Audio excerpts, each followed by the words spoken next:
Hello hi ನಮಸ್ಕಾರ. ನಾನು ನಿಮ್ಮ ಬಿಜಾಪುರ ಹುಡುಗಿ ಸಾರಿಕಾರಿ. ಇವತ್ತಿನ ವಿಶೇಷ ಏನಂತಂದರೆ, ನಾನು ಇವತ್ತು ಬೆಂಗಳೂರಿನ ಅತ್ಯಂತ ಹಳೆಯ ಮತ್ತು ಪ್ರಸಿದ್ಧ ದೇವಾಲಯಗಳಲ್ಲಿ ಒಂದಾದ ಬಸವನಗುಡಿಯ ದೊಡ್ಡ ಗಣಪತಿ ದೇವಾಲಯವನ್ನು ಭೇಟಿ ನೀಡಿದ್ದೆ.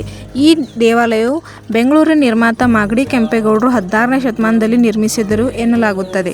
ಇಲ್ಲಿನ ಗಣಪತಿ ವಿಗ್ರಹವು ಒಂದೇ ಬೃಹತ್ ಬಂಡೆಯಲ್ಲಿ ಕೆತ್ತಲ್ಪಟ್ಟಿದೆ. ಈ ದೇವಾಲಯವು ತನ್ನ ಬೆಣ್ಣೆ ಅಲಂಕಾರಕ್ಕೆ ಬಹಳ ಪ್ರಸಿದ್ಧವಾಗಿದೆ. ಸುಮಾರು 100 kgಯಷ್ಟು ಬೆಣ್ಣೆಯನ್ನು ಬಳಸಿ ಗಣಪತಿಯನ್ನು ಅಲಂಕರಿಸಲಾಗುತ್ತದೆ ಎನ್ನಲಾಗುತ್ತದೆ.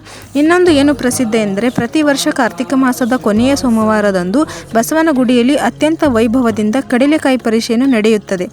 ಈ ಪರಿಷೆಯಲ್ಲಿ 2-3 ದಿನಗಳ ಕಾಲ ನಡೆಯುವ ಈ ಜಾತ್ರೆಯಲ್ಲಿ ಕರ್ನಾಟಕದ ಮೂಲೆ ಮೂಲೆಗಳಿಂದ ಮತ್ತು ನೆರೆ ರಾಜ್ಯಗಳಿಂದ ರೈತರು ಬಂದು ವಿವಿಧ ಬಗೆಯ ಕಡಲೆಕಾಯಿಗಳನ್ನು ರಾಶಿ ಹಾಕಿ ಮಾರಾಟ ಮಾಡುತ್ತಾರೆ.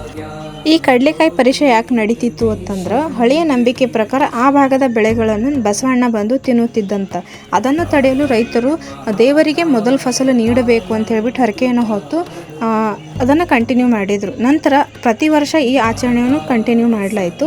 ನಂತರ ನಾನು ವಿಸಿಟ್ ಮಾಡಿದಾಗ ಈ ದೇವಸ್ಥಾನದಲ್ಲಿ ದೇವಸ್ಥಾನ ಮಾತ್ರವಲ್ಲದೆ ಪಾರ್ಕ್ ಕೂಡ ಅವೈಲೇಬಲ್ ಇದೆ. ನೆಕ್ಸ್ಟ್ ನಾನು ವಿಸಿಟ್ ಮಾಡಿದಾಗ ನನಗೆ ತುಂಬ ಚೆನ್ನಾಗಿ ಅನ್ನಿಸ್ತು.